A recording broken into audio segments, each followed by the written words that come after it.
Nigeria is a country where emergency medical services does not exist at scale.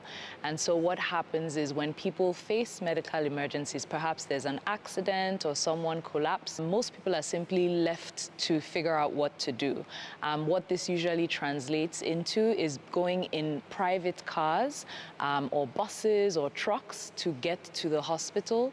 And of course, in doing so, they receive no care on the way. When they get to the hospital, there's a more than 50% chance that they might actually be referred to another care facility or simply rejected without receiving any treatment. The result is there's a lot of preventable deaths. The numbers actually show that in Nigeria, more than 1 million preventable deaths occur. So our project leverages the power of technology as well as community to provide access to emergency medical response within Edo State. Specifically, what that means is that we have trained almost 200 community-based first responders, and we deploy them using technology to get to the scene of an emergency as quickly as possible, where they can provide initial first aid.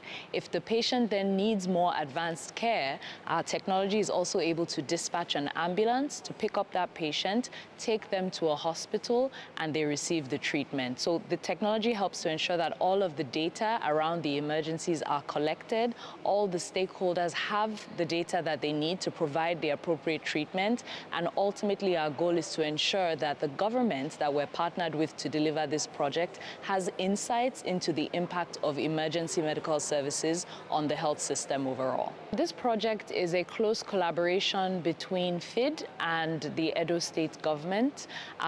Both parties contributed to the total project budget. In the medium term, some of the things that we expect, certainly we are building the capacity of the health system to respond. So that involves training the community first responders, many of whom actually work within the primary healthcare system.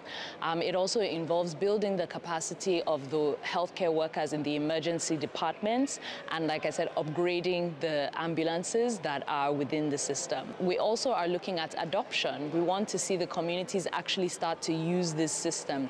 And our target is that before the end of the project period, we're actually able to address at least 5,000 emergency cases. Long term, what we're looking at is a reduction in mortality.